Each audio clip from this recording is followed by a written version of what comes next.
We are back, and we're excited to have another episode. Sorry about missing last week, everybody. I was in the middle of the Colorado mountains, disconnected from the rest of the world, and getting destroyed by mosquitoes. I don't know what you were doing last week, Rick, but did you have any mosquito issues?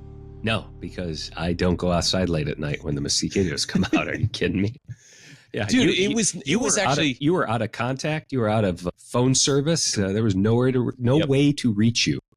Just a typical Not week at here. all. You would have to have hiked 7 miles deep into the Colorado wilderness over a 12,000-foot causeway to get into this valley.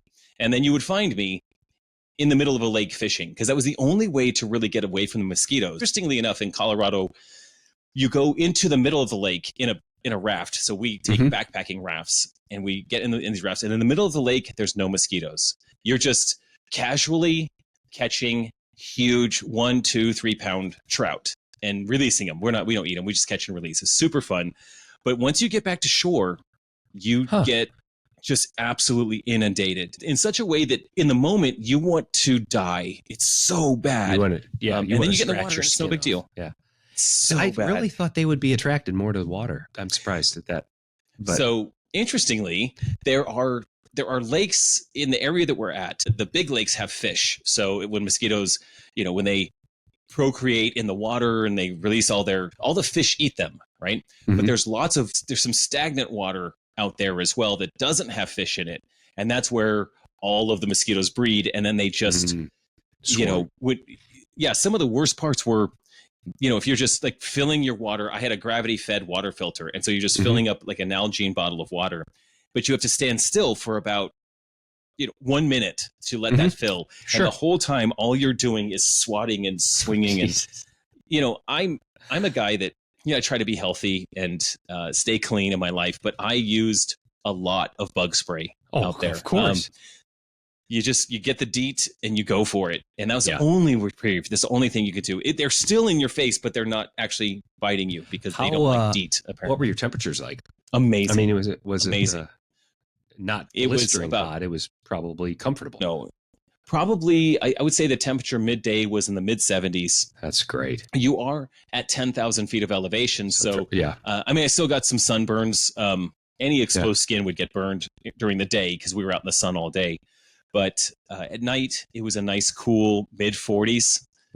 You would either in the sleeping bag, which would be on top of us. We have a 3-man tent, and there were 3 men in a 3-man tent. And those that backpack know that that's a huge mistake. We have my adult son, we have my adult brother-in-law, and me, and it was claustrophobic in the tent. So we actually had the rain fly open. We had fresh air coming in to keep us from having panic attacks, being so tightly squeezed in there. But with the sleeping bag, you're just cooking or you're freezing. So if you let your skin get exposed, you wake up, truly freezing. But if you spend too much time in the middle of the night in the sleeping bag, now you're just baking hot. So it was. But I'll tell you what, I'm complaining about all of these things. It was one of the best trips I've had in a long time. Good. So we had a phenomenal time. We caught 50 fish each, and that's why we do it. We hike in so we can catch all the fish, release all the fish, and I have a very, very cool vlog that I'll share on YouTube about the adventure. Perfect. Yeah. Were you able to? Would you roll off the raft and take a dip in the water too? I mean, the water was cold. Not. Oh, is it that cold? No.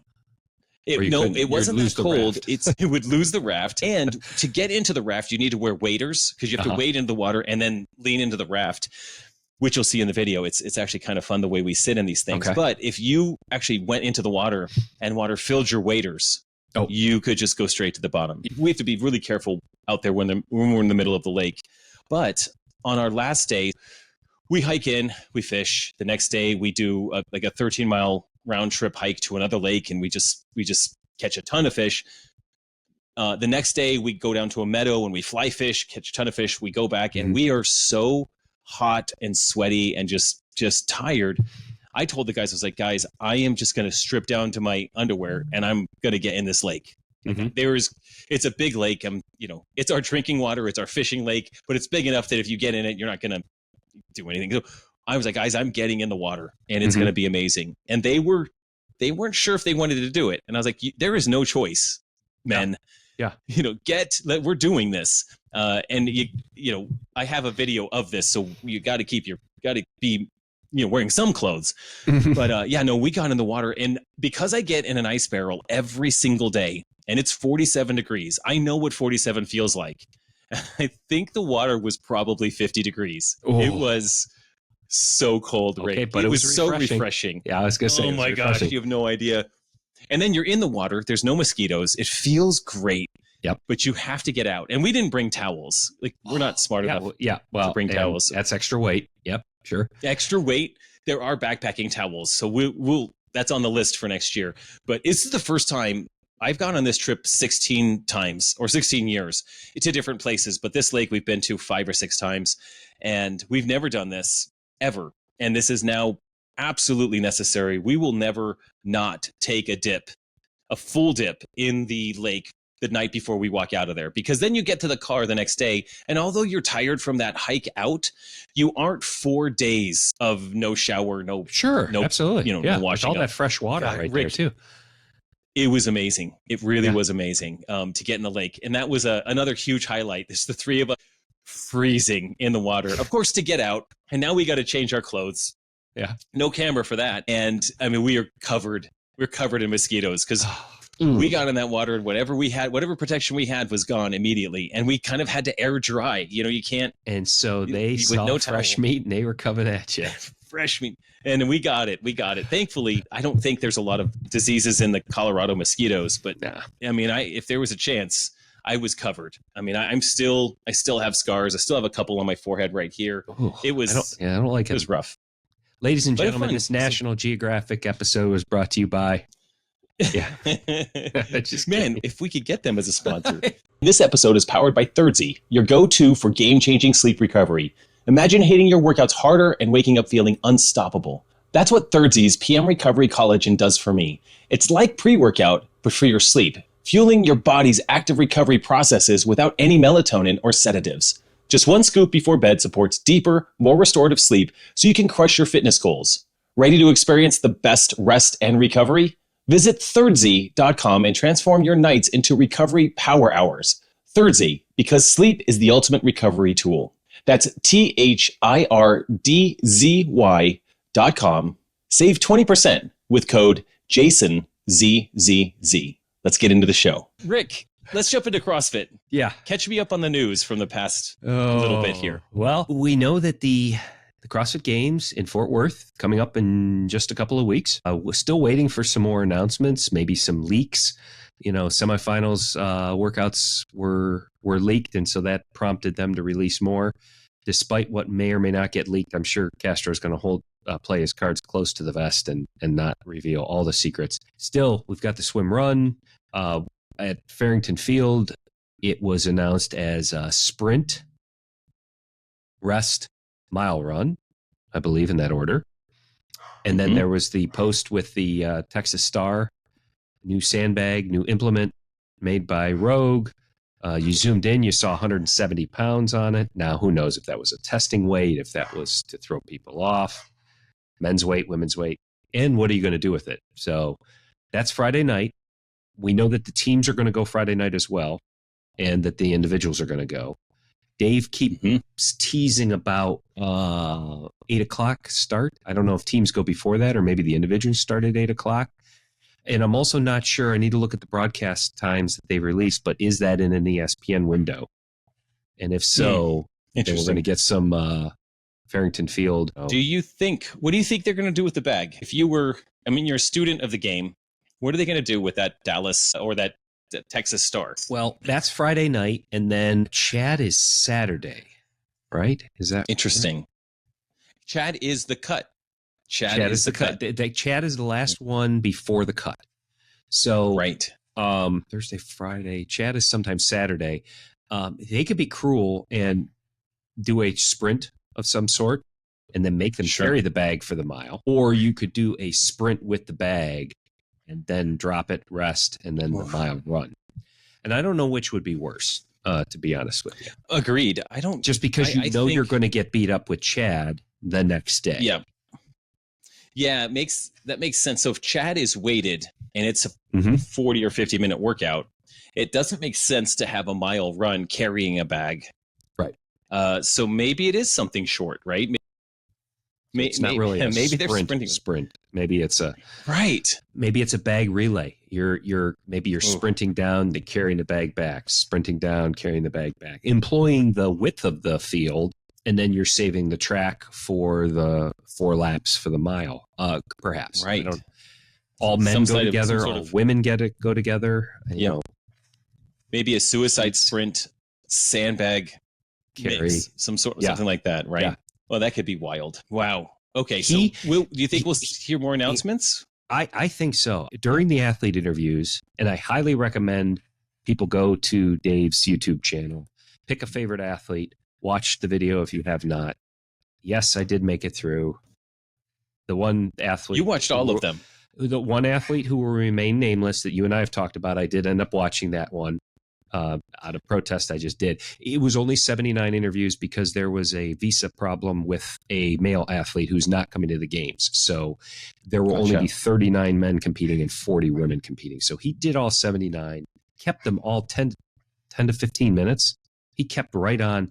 They were informational. And as you got closer to the end, he kept asking more questions about, tell me your thoughts about Chad. What do you think of the Friday night event? Have you done Cindy? Do you like to swim? Interesting. He just laid little breadcrumbs throughout each of those interviews, but he kept talking about Friday night being an incredible event, a great, visually it will be exciting. I mean, there's something in there that we're missing. I think if you just think it's a sprint, rest, mile run. Right. Very interesting. Okay. Okay. I'm just thinking I'm going to be out there in Texas next week. Media.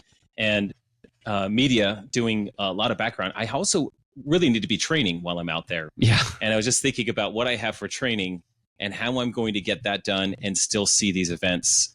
So I'm going to have to be really creative between I know that sounds silly, but it's our time. It's our season to be training. And so I have to think about how do I get this training done? You can't take that many days off.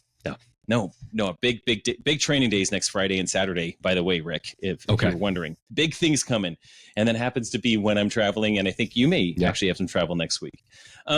Okay, so the other piece of news that we picked up on, which is so exciting for us as Masters athletes, is that we will have live streams, which we knew, and then we'll also have announcers for those live streams. Yes, big time announcers.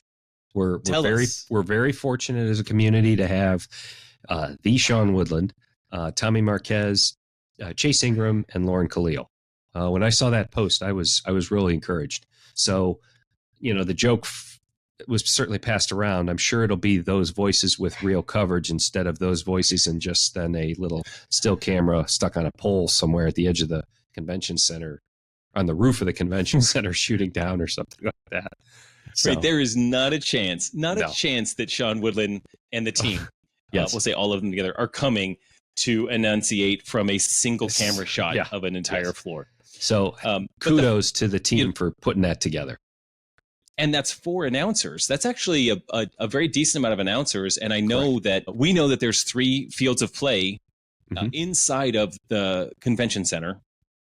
I believe Bob shared that with us. And so that I understand that I understand that there's 3 live streams that'll be happening throughout that as well, so that there will be coverage on each field. Interesting to see how they'll play that with, maybe they've got an announcer in each area field of play. For each field of play plus someone on the floor. Maybe they double up announcers. I know that doubling up helps them, share the load of coverage. So maybe 2 fields of play will be prime. Maybe one will be sort of a offshoot. Like, who knows? But it's really, really, really exciting news. Yep. I mean, I feel like we as Masters athletes often feel like we're an afterthought, or we get second best of everything. I think you and I are just grateful to have whatever comes our way. Absolutely. Pretty open and pretty flexible about it. But this is one of those situations where you're like, we just got the best, we just got like filet mignon, just served to us, if that's a good piece of meat. I don't even know. So, I mean, that's a pretty cool thing. I immediately really texted lucky. Sean. Sean's such really a professional. lucky. Yeah. What'd he say? Well, I texted him. I said, I can't believe it. I'm so excited you're coming. He said he is honored and thrilled to come cover us. So I think for him, he's always shared with me that he has an affinity for Masters athletes because he is a Masters athlete. Sure. And he sees what we do, and he is impressed by it. He sees us as athletes. He sees us as a representation of an amazing sport, and he absolutely takes his job seriously, whatever he's covering. Whether it's the second to last heat, it's semifinals with teams with people on it you don't know, he is introducing the world to them, right? And he's going to do the same thing with Masters athletes, where I can't imagine that they will be covering all 40 athletes in each division, male and female. I mean, it's just an insane amount of announcement coverage. Hopefully they'll pace themselves. They've got 4 days to do this. Correct. So they'll figure it out, and it'll be pretty great. It'll be streamed on, was it Legends, a YouTube channel? It'll be Legends, and I'm not sure if it's on CrossFit Games. I would imagine. Yeah. I mean, it'd be silly if it wasn't. It's an easy thing to look up.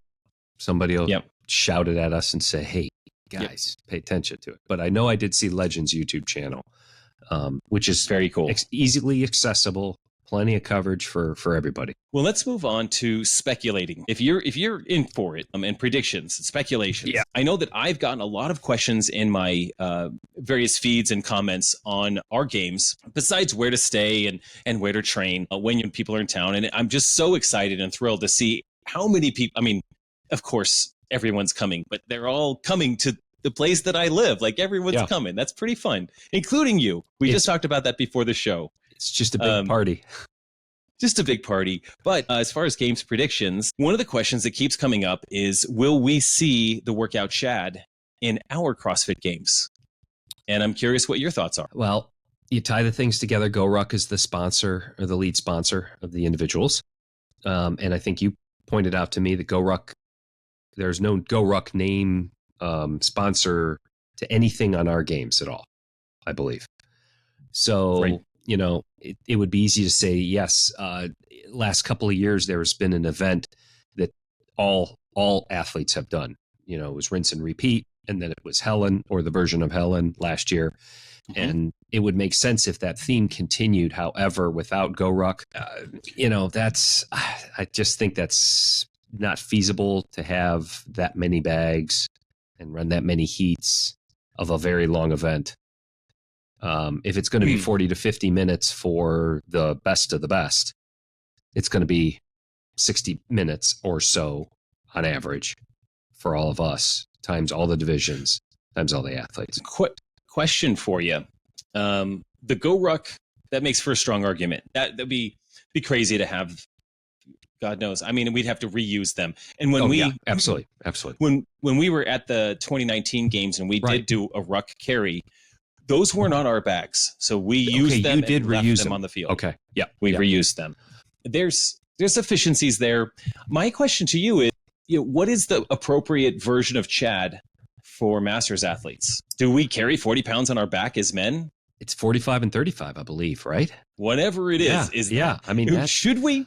The question is, should we? Should we? Well, you're the programmer. I don't think so. I want to say I don't think so. Because even for hero workouts, they do give scaled versions so that the community can participate.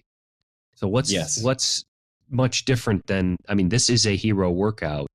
I'm sure when it shows up on the main site, there are other weight options, to choose from. So maybe, you're asking 60 plus or 55 plus or 50 plus, male and female. I don't know if 45 and 35 are appropriate. I know, right? I agreed. I think 50 plus would definitely be scaled. I mean, I have my bias. I think the 35-year-olds should have 45 pounds, men, 45 on their back. At 40, I'm torn. At 45 in the division that I'm in, it does feel too risky to do something like that. Right.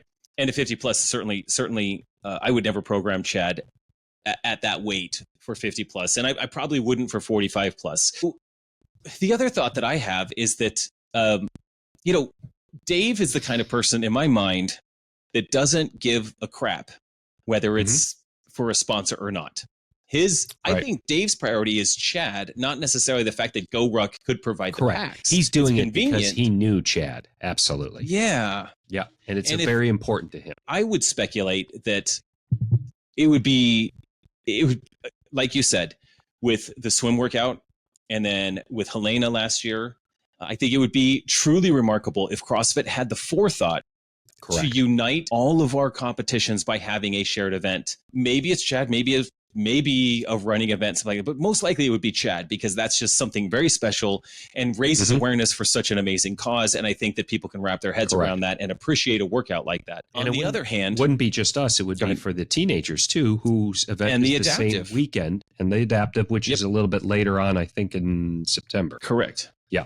Yep. So that's an argument that I would make for us doing Chad, which is why we are doing some Chad-like training, because that's not harmful. I mean, it makes sense to do some Chad-like training, but the pessimist in me says that CrossFit didn't have a ton of cohesion between quarterfinals, semifinals. There was some stuff there, and I think Bob had the games workouts programmed months and months ago. I don't know when Dave decided to do Chad. Who knows how all that timing goes.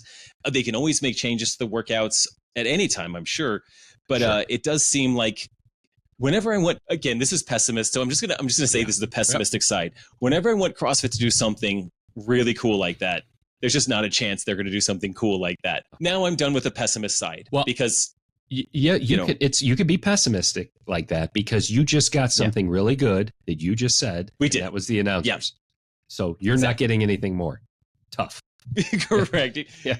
Done. Hey guys, lock it up. You got it. You got your one. So, okay, if we're putting bets, I would say we have this is really thin. I'm going to give it maybe this is sort of political. I think there's a 52% chance that we see Chad at our CrossFit Games. That's how confident I am. I'm just over 50%. Wow. Okay, I'm going to say I'm less than 30%.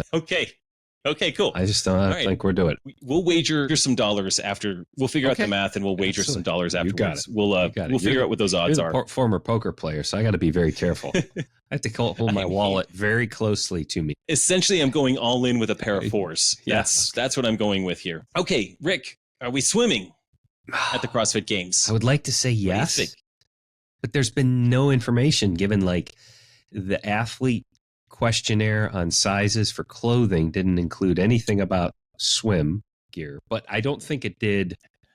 Never did. Previous years, never did. Historically, okay. Nope. I still think it'd be pretty easy to get some high school or something off site and say, be there. Here's your heat times. I think that because that's a nice, well-rounded test of fitness. We're going to run. I would like to see that swimming. I'm not saying it's great for me. I just think it's great to include it as part of a test. And then another interesting argument. Yeah. And another argument for a swim would be that could help manage the flow of athletes on the days when there's team events and individual events all happening at the same time. So maybe they get athletes off site to that swim to help, again, manage crowd control on the main floors. Use certain floors that would normally be used. Say there's only one main mega rig or something. I don't know that, but for and they need that for teams. So you've got individuals out somewhere else. Right. That's an argument. I think that's a nice argument for it. There's also a swimming lake that's not far from downtown Birmingham. I don't think we would swim in open water. I think the logistics and the safety issues are just too great, having to have people out to save people that are drowning. But that is definitely an option. It's offsite. It's well, people use it all the time here. Okay.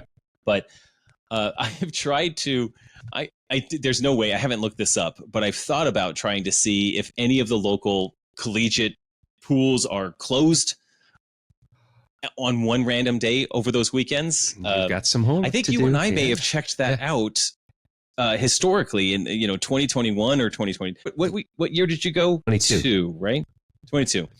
And you could see that the pool was reserved on a particular day on their website. It was closed for an event. So, someone could check all of the pools around the Birmingham area, as particularly high school or collegiate pools that have access to the public. like, I don't know how pools work. I don't know how you reserve a pool. Yeah. But are you preparing? It's Labor Day weekend. So, yes. I mean, technically it's a travel holiday weekend. Park. Yeah. Yeah, there's a big water park by my house.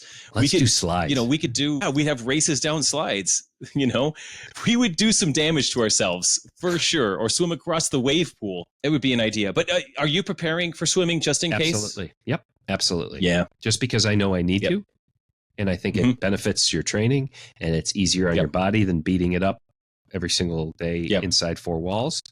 And it's nice. It's fun. It's the summer. We should be swimming. It is summer. It helps round out your fitness. Yeah. So my odds are that we will be swimming. I will greater than 50% chance. Okay. I'm going to swap you. I'm going to say 30%. Okay. So I'm still swimming. Mike, dude, if you tell me there's a 30% chance of swimming, I'm practicing. I'll be in the water. Yep. Absolutely. But I'll say I'm going to give that like a 30% chance. Despite everything I just said and how smart it would be, I think logistically, year one, I don't know if they'll gamble with so much activity, getting people off site and all that. It's kind of what my thought.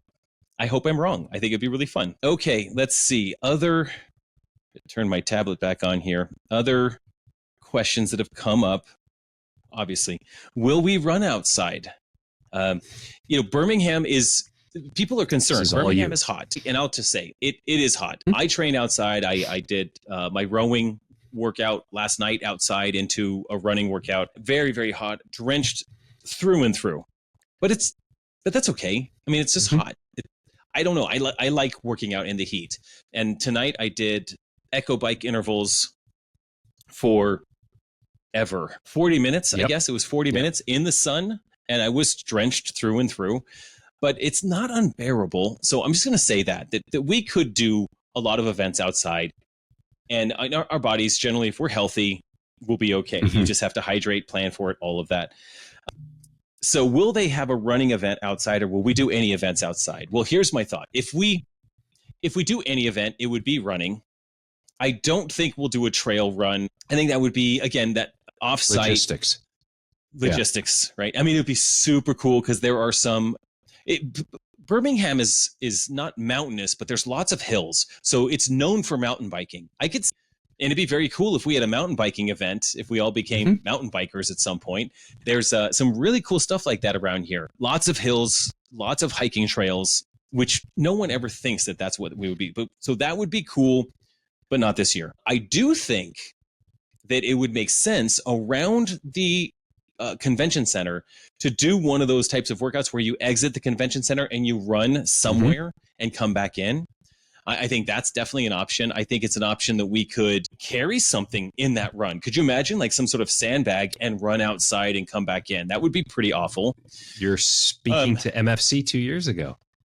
Right. I mean, one lap was with no sandbag and one lap was with the sandbag. Yeah. Yuck.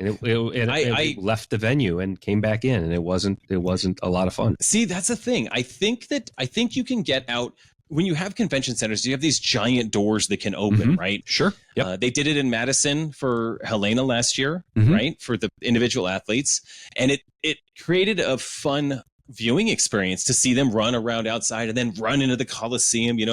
Jeff Adler's in first, and then he does the snatches and muscle ups. It was really a fun spectator experience.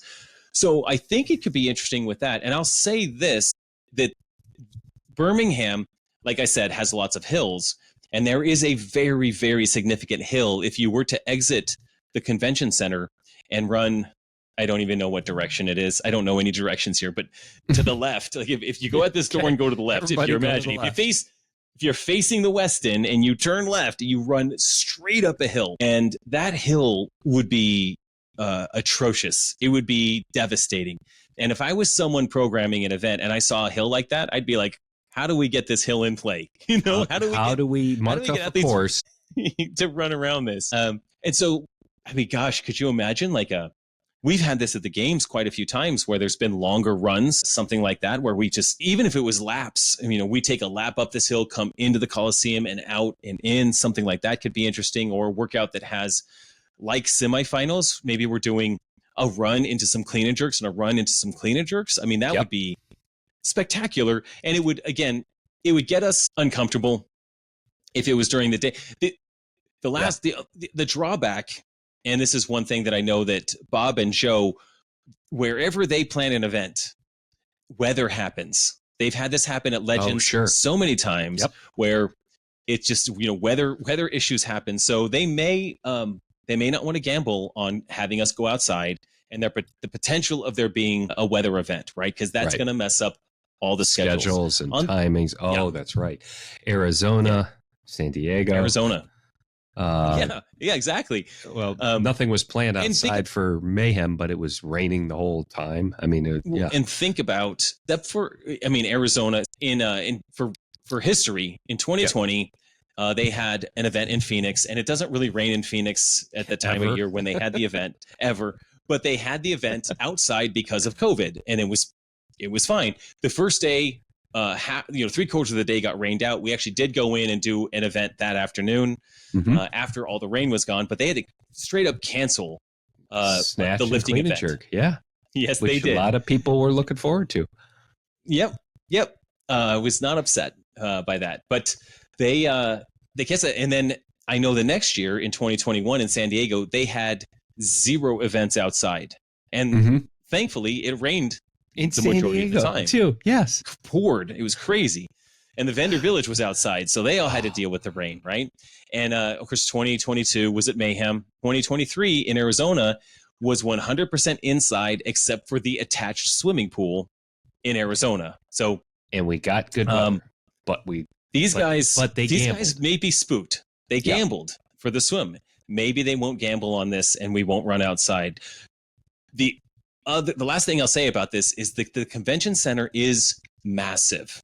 Okay, and that's you've been on site. You've seen it. Oh my gosh, it's huge, guys. It's huge. The warm up area is huge. The actual where they're going to have the 3 floors is unbelievably huge. You could probably run a 600, maybe even an 800 on the perimeter of the inside of this space. Okay, all right. It's very big, so they could pivot if they had to.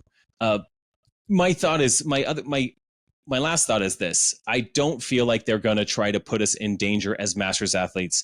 The way that Dave Castro may gamble with the young athletes going outside. Excuse me. Yeah, but they're doing it early. They're starting at 7 a.m. Are they? Oh, did you say it was 8 a.m. on that Friday or 8 p.m.? p.m. for Friday night, but the run swim starts at 7 a.m. Yeah, it's early. Yeah, so that makes they're sense. trying to be smart. And it'll still be hot. I mean, it'll be 85 degrees then. It just won't be middle of the day hot. So I don't know if Bob and Joe would take the gamble on that in their programming and then the inaugural CrossFit Games event by having us go outside. With that said, I give it. I do. I mean, I'm up to 40% chance that we run outside. Maybe I'd say 40. Given the argument, I think we should be training to possibly run outside. Right. But I think there's a lot of potential drawbacks and risks to be taken when they could just have runners on the inside. They could. Does anybody want to really get on a runner? No, probably not. But it is a way to standardize it, is a way to keep it. Well, then there's always the argument about the calibration of the runners. Very true. There's something just classic, and I think Boz or Dave, probably more Boz, talks about what he remembers from Glassman saying the ability to run and then the ability to lift heavy altogether. Yes. You have a very well-rounded athlete that can do both. And those type of events, just like semifinals, it's, take a look at who won or placed high at that event in semifinals, and did that translate to final positioning on the leaderboard? It was a pretty good indicator of that. It didn't have an outlier. So it's just, if they're looking to find the fittest, which is what Bob and Joe are looking to do, it's a nice test. So I think we're running. I just don't know. I'll say greater than 50%. Okay, I'm up there.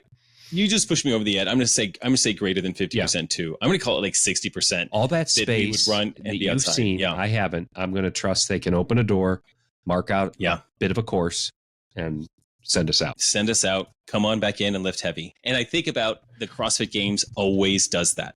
Always. Multiple running events in the CrossFit Games, because it's the time they can finally test it. It's like You've done all the qualifiers, and they don't get to test running as much, although they did this year for the individuals. And what you and I have talked about, which would lead to our next topic, we'll just say, here's the topic. Will there be repeat workouts from previous CrossFit Games Masters competitions, Legends competitions, or individual games competitions? And that, again, we think about the fact that every year there's running at the CrossFit Games, which makes me think we'll have running again this year for us. But you mentioned pre-show that Bob has indicated in the past that he really, really wanted to bring some of the CrossFit Games indie workouts to the Masters. Tell us more. Correct.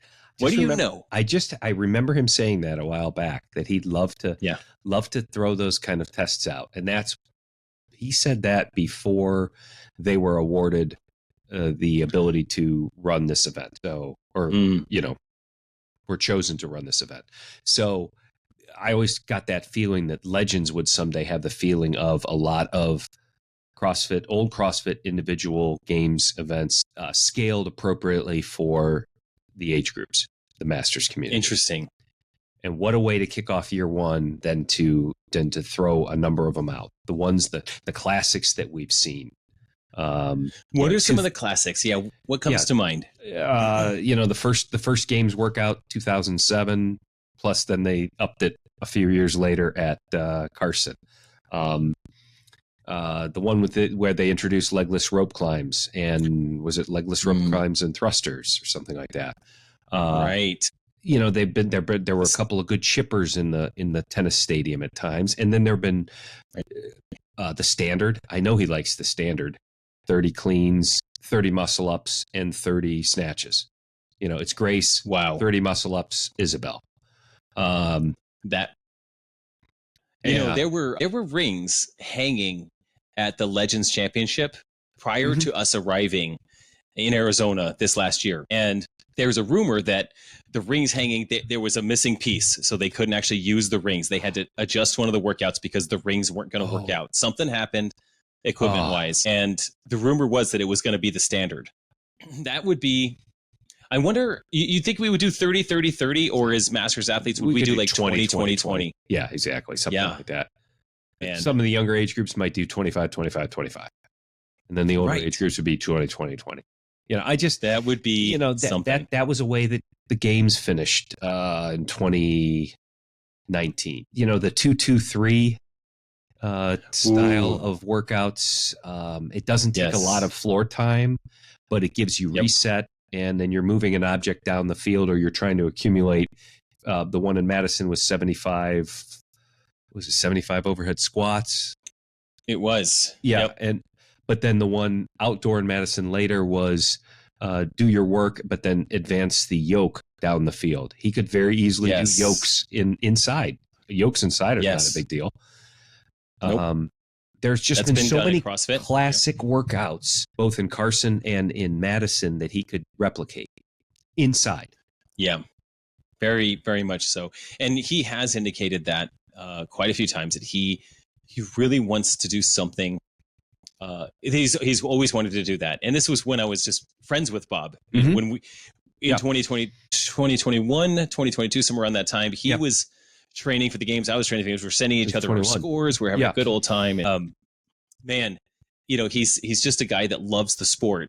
That gives me confidence that, we'll have a well-rounded event, I think, overall. Do you, there was someone shared with me a thought that they felt that a lot of the events at Legends years and years ago were very short and fast.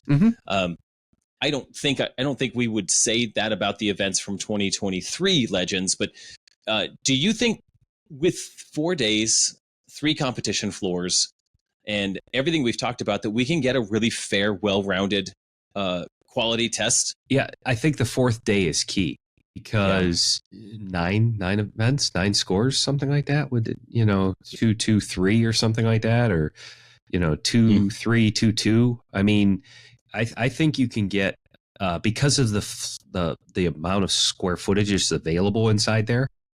And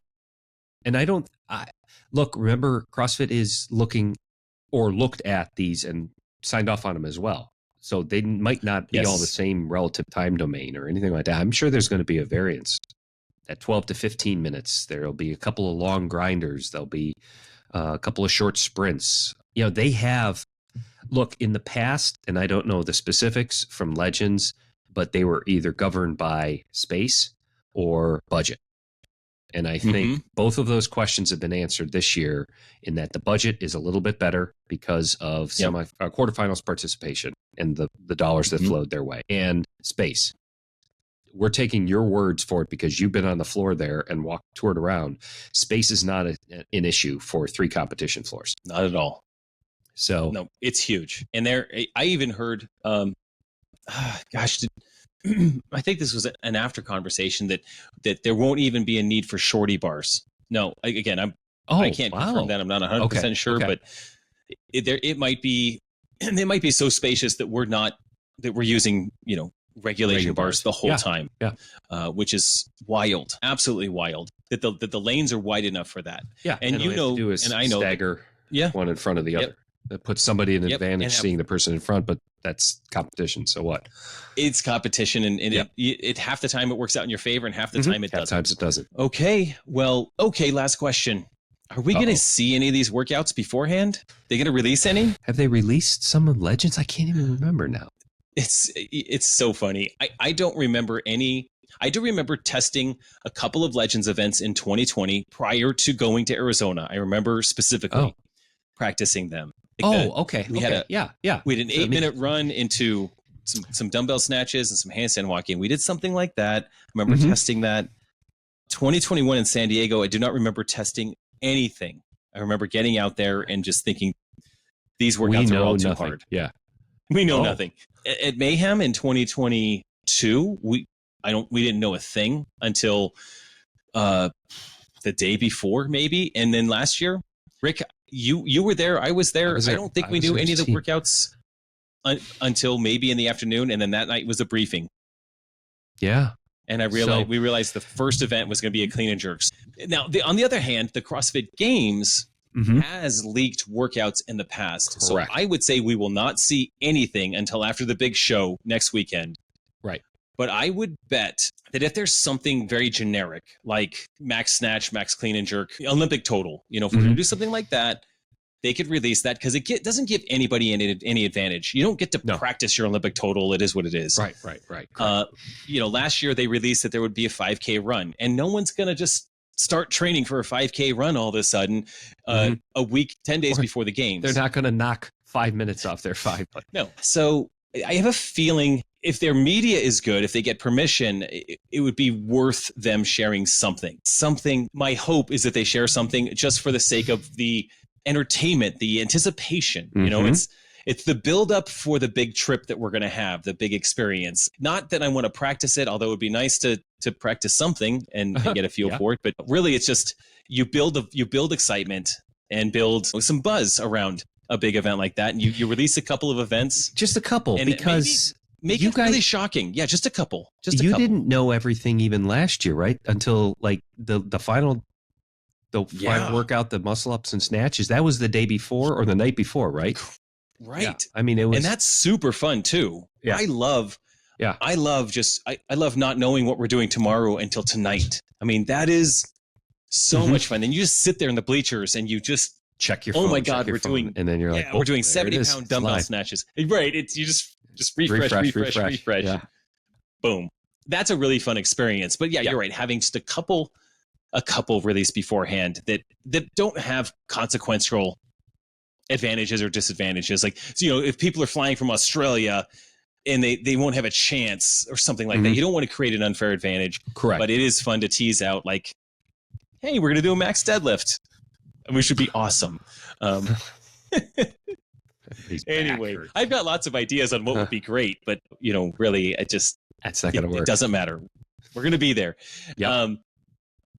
Well, Rick, that brings us to the end of our speculation. At least that's what I had on my notes. There'll be more speculating in the weeks to come because I think we'll have more information. Yeah. Yes. But we're out of it for tonight. Do you have a pick of the week, my friend? I do. It's simple. Here we go. Go for it. It's you're sponsored. I'm not. It's the Element Sparkling drink. Oh, how good is that? Oh my goodness. I have a unhealthy addiction to going to the cooler on the other side of the gym and walking away with them, checking the little box, put another one down for my name. Bill my account. Yeah, bill my account. I'm like, there's got to be a more efficient way, and I know I can order them. But I'll tell you, everybody, doesn't matter really what part of the country you're in right now. It's hot, it's humid, and those Element sparkling drinks, I don't even know what the proper name is. Yep. Boy, they hit the spot. I don't have any bad flavors. I've liked them all. No, they're a delicacy around here. I think I have a case of watermelon, and if my kids want one, I charge them money if they want it. Like, no, that's $4 or $3. That's what I charge them. Because I mean, literally, I can't. I want one every day. I want multiple a day, but I'm trying to like, look, I can't. You can't have that many. It's I got to. They're so good. I know. Well, that's try them. If you haven't, try them. And if you order them and you use my code, you still get that free sample pack. It's element.com/. Yeah, you still get the sample regardless if you buy the sparkling drinks or regular drinks. That's a new thing. They just released that those of us that have that code, you can use that code for the free sample pack, including the sparkling water, which is I'm going to have to go do that. Go do it. Non-sponsored athlete. We did not plan that, but I agree. It is the best thing that's come out this year. I'm trying something tomorrow. This is my pick. This is my potential pick. So I'll say it like that. I haven't tested it yet. We've all gone. There's a company preview. There's a company called the Magic 5. Okay. This is what it comes in a case like this. And these are swimming goggle makers. Okay. They make swimming goggles. And what they do, these are custom fit for my face specifically. When you order these goggles, which this looks like they were made for the Terminator, but you order these goggles, they were on sale like 40% off. So I ended up getting a 3-pack of different like indoor, outdoor, whatever goggles. So you actually scan your face with your phone, and it does a LiDAR type scan of your face. Oh gosh. And then sends you custom size swim goggles. I've always struggled with swim goggles fitting my eyes. I wear a special kind of contacts so I can see. And if goggles are pushing on my eyeballs in any way, it's just a no-go. So if you've seen pictures of me, I'm always wearing these giant, these big giant monster things that actually wrap around, and they're really good for open water swimming. They're actually made for open water swimming, but they also feel ridiculous when I'm just at the pool. Like I've got these giant, goggles on. And so I wanted to look more like a normal human, and I thought I would scan my face and give these a go. They come with 100% money back guarantee. So it was worth $100 to try 3 pairs of goggles, and I will report back and let you know. Rick, I'll tell you tomorrow. To our audience, I'll tell you during our next episode. You got it. Because they've just been on my desk for a week. I just thought you were watching all the swimming events with the Olympics and saw that and said, I'm going to try that brand. No, I wish I swam like them. I'm seeing a lot of Tier branded stuff out of gear out of the USA team. I'll tell you that much. Yep, Tier, they're not dumb. They're spending money on the right things for sure. Yep. Well, good luck with the goggles. Well, Rick, thank you, and I will report back. I'll let you know how they go. The experience of scanning and the purchasing and the receiving these in the cases is above expectations, and now we just need to see if the goggles actually do their job. That's what's next. That's what the function is. All right, my friend, that's a show. Thank you very much. Thanks for tuning in to the Masters in Motion podcast. We'd be so grateful if you could take a moment to leave us a 5-star rating on Apple Podcasts or your preferred podcast app. If you're watching on YouTube, subscribe to the channel. Your support helps us reach more listeners and grow our Masters community. Until next time, get bolder, not older.